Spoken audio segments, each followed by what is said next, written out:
Le feste natalizie di fine anno varcano le porte del reparto dialisi dell'ospedale Sirai di Carbonia.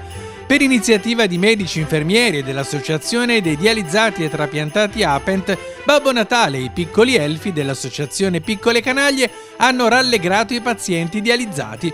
Un momento di festa che verrà replicato anche con altre iniziative per rendere le ore della terapia dialitica più leggere con lo spirito della festa. Da lontano è arrivato anche Babbo Natale. È stato un lungo viaggio, ma alla fine ce l'abbiamo fatta e abbiamo portato con noi anche il mitico Grinch. Volevo ringraziare l'associazione Apent per averci accolto a braccia aperte nella sala dialisi e abbiamo accontentato tutti i bambini, vero Grinch? Grazie a tutti, grazie anche alle simpatiche canaglie, ai bambini delle simpatiche canaglie. Grazie ancora, è stato emozionantissimo, grazie. I piccoli elfi hanno ricevuto l'attestato di partecipazione per un'iniziativa che coniuga gioia e solidarietà, ma anche educazione alla salute. L'azienda sanitaria ha ben accolto l'iniziativa del Natale in dialisi, che è un esempio di solidarietà e di festa per i pazienti, le famiglie e i sanitari. È una cosa che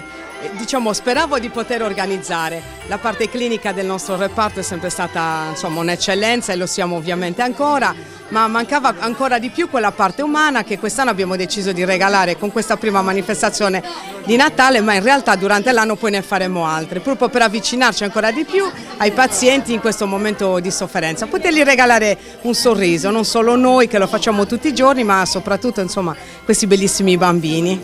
Un punto di riferimento per il territorio, ricordiamoci che l'ospedale di Sirai è centro per quanto riguarda tutto il sud-ovest della Sardegna. Sì, assolutamente, siamo il centro di riferimento, è una struttura complessa, quindi non solo Carbonia ma anche Iglesias, Bugerro e Carloforte, è una struttura che per adesso, nonostante la carenza di medici, che è nota ovviamente in tutta l'ASL Sulcis, ancora riesce a cavarsela, a fare ancora tanta buona medicina, tanta buona sanità come queste cose.